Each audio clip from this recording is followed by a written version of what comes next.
YouTube? Out here mountain biking, my best friends. Today I feel drawn to talk about how to cultivate more energy in your body. Something we're not taught in schools, and something that took me quite a bit of researching to kind of figure out within myself. And becoming a scientist, right? You know, you can read things, and I was reading a lot of books and had a lot of good knowledge, but my buddies who knew me throughout the years didn't really, want to believe me because I wasn't living it. So when I started applying that knowledge, it became wisdom, and I became empowered with things and ideas that I know work because I tried them on myself, okay? So how I look at health is different than a lot of people look at health. And how I look at health is basically, are we putting in more toxins or are we taking out more toxins on a daily basis? Because if we are putting in more toxins, those toxins will accumulate and eventually lead down the road to some form of dis-ease, as we call it, right? So when we start to get rid of toxins, and there's lots of ways we can do that, we start to cleanse our body and we start to physically become more conductive because we have more electricity running through our body, less garbage, less junk, less fat, waste that our body has, that our blood and our lymph and our cerebrospinal fluid have to flow through. So how do we start to cleanse our body? There's a bunch of different protocols, but herbs help for sure. They start to talk about this, or they start to cleanse out the cells on a cellular level. So when you think about it, we all have to poop, we all have to pee, and you have trillions of cells in your body that all have to poop and they all have to pee. Unfortunately, they don't have a bathroom. So what they do is they just pee and poop or have waste on top of each other, on top of themselves, right? And we have a lymphatic system, which would normally be moving that waste. It acts as the sewer system for our body. Normally be moving that waste out of our body so that we're clean. When the lymphatic system gets backed up because we're eating too many acid-forming foods, which causes mucus to form, which slows everything down. You know, if you look at our bodies, we are mostly oxygen powered, and people have proven now that we can go really long times without food and even without water if we are able to breathe properly and get proper oxygenation into the cells. Unfortunately, people are lymphatically blocked up and they have so much mucus in their system that the cells aren't getting enough oxygen or enough nutrients, and that leads to mineral deficiencies and us feeling sluggish and all kinds of ailments, right? So what can we do? How do we cleanse our body, right? And that comes down to, like I said, herbs.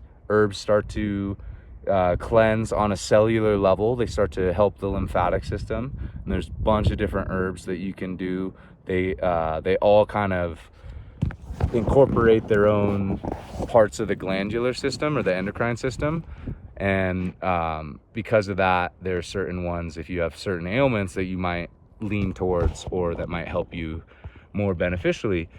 So herbs are super beneficial, right? For males, keeping your seed, retaining your seed is huge. The amount of energy that we have, a cell has a potential output of around 0.07 volts. If you have 200 to 500 million cells coming out in an ejaculation, that's a lot of potential energy that you could be using for creative purposes, to go work out, to get out in nature, to, do whatever, to create the life that you want to live. And when we're not using it for creative purposes and we're just wasting it, then that leads to, for males, a lot of males, into a state of like depression or not boredom or not feeling on fire, like passionate about life, right? And that's because that is so much of our life essence that is going to produce that. Your body can't tell when you're jacking off to a screen or when you're actually having sex with a woman. Your body's giving the best that you have, the best sperm that you have, to try and make a baby, to try and create, right? So when you're using that creative life force not creatively, then it can be a detriment to your progression as a soul here. So that is a huge thing that we can do to have more energy. And then, other things to get the lymphatic system moving: sweating, sauna, exercise, cold plunges, jumping in the ocean or lake. That gets the lymphatic system moving, so that we can start to move some of those toxins out of our body, so that we can start to perform better. And then when we start to look at, like, optimally, what is the optimal human diet, and I can go into this in depth, and I'll definitely bring it up in other episodes or another posting. But each food has a certain energetic quality to it.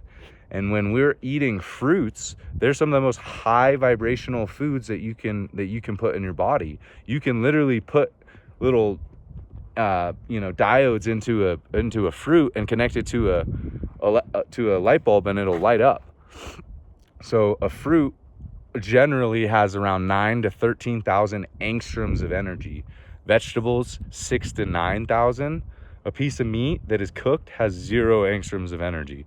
So when we're talking about being energetic and having more energy, our digestive process, they say, takes about 30 to 50% of the energy for the day.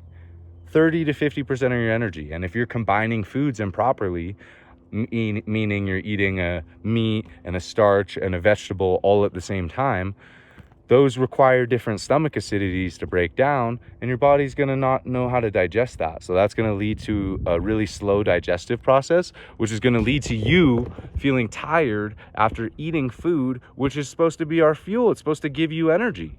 It's doing the opposite of what it's supposed to be doing if I'm then having to use all my energy to break this down to turn it into fuel. So fruit is some of the highest vibrational food and some of the highest, cleanest energy that you can get. So eat more fruit, you'll be more hydrated. Another fun fact about that, a few years ago, they found the 4th phase of water, and they told us we have solid, liquid, gas. We found the 4th phase. We call it plasma water, or plasma.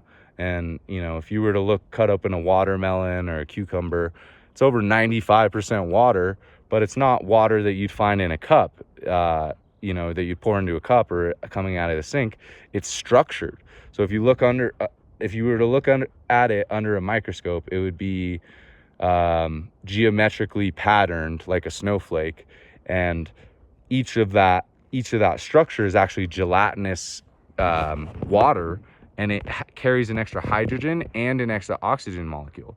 So if you're thirsty and dehydrated, which most of us are chronically dehydrated because we're cooking our foods and putting salts on them, and that is dehydrated to the body, eat some watermelon. I guarantee you, if you eat a thing of watermelon as compared to drinking 32 ounces of water, you're going to feel way more hydrated and way more satiated of your thirst, because there's an extra hydrogen and an extra oxygen molecule. Also, it will bring electrolytes. When you start to look at the words that we use, the English language is super powerful. Electricity, also electrolytes, electricity and light bringing into your body. Gatorade doesn't bring electricity into your body. I'm going to be real with you. They say they try and market it as electrolyte. That is a pH of 3. It's almost like drinking battery acid. If you eat some watermelon or drink some watermelon juice, orange juice, that is pure electricity and electrolytes. You will have more light, you will have more electricity in your body, which makes us have more energy. Also makes it easier for us to connect to God. When we look at it, we are walking antennas, right? And when we have too much gunk in our system and too much stuff rotting and nastiness in our system, then we are unable to connect to that higher source, and we're unable to feel good in our own skin. So when we start to cleanse our system out, we start to have more energy, we start to look better, we start to feel better, and we start to have physically more electricity and more light in our body, which is only beneficial. So yeah, that's what I felt drawn today to talk about. Thank you for listening. Again, coming from beautiful Lake Tahoe, I am blessed. It's a beautiful day. Get out there in nature, challenge yourself, move your body, learn, grow. We are here to grow. We're here to learn. We're here to love. It's a beautiful gift if we take advantage of it, you know. So many of us are just lost right now. So stay up, keep your light bright, keep shining, keep rocking. I'll make a video soon. Thanks.